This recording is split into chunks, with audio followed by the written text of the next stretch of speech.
அப்ப நம்மளுடைய எல்லாருடைய ஆசை என்னங்க? நம்ம சேர்த்து வைக்கிற பணம் என்ன ஆயிடக்கூடாது, வீணா போயிடக்கூடாது. சேர்த்துற பணம் என்ன பண்ணுவாங்க, கைக்கு வரணுங்கிறதா அப்ப எல்லாத்தோட விருப்பம். ஆனா ஆண்டவர் சொல்லும்போது சொல்றாரு, நீ பூமியில நீ பணத்தை சேர்த்துனீங்கன்னா அது பூச்சி அரிக்கும், புழு அரிக்கும், ஒருத்தர் வந்து திருடுவான். அதனால நீ பரலோகத்துல சேர்த்து வை.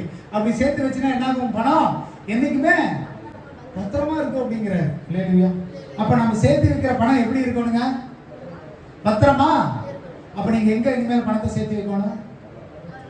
இனிமேல் நீங்க என்ன பண்றீங்க வீட்டுல, இனிமேல் என்ன பண்ணக்கூடாது, நீங்க நகைய, பொருளை, பணத்தை எதை என்ன பண்ணக்கூடாது வீட்டுல, பேங்க்ல மத்தவங்க கொடுத்து இனி வீட்டுக்குள்ள எதையும் வச்சிருக்கூடாது. எல்லாம் நீங்க எங்க வச்சிருக்கணும், பரலோகத்துல. நல்லா இருக்குல்ல கேட்கறதுக்கு. சரி, அப்ப பரலோகத்துல நான் எப்படி பொக்கிஷத்தை சேர்த்து வைக்கிறது? ஏன்னா எனக்கு வேணும் இல்லையா?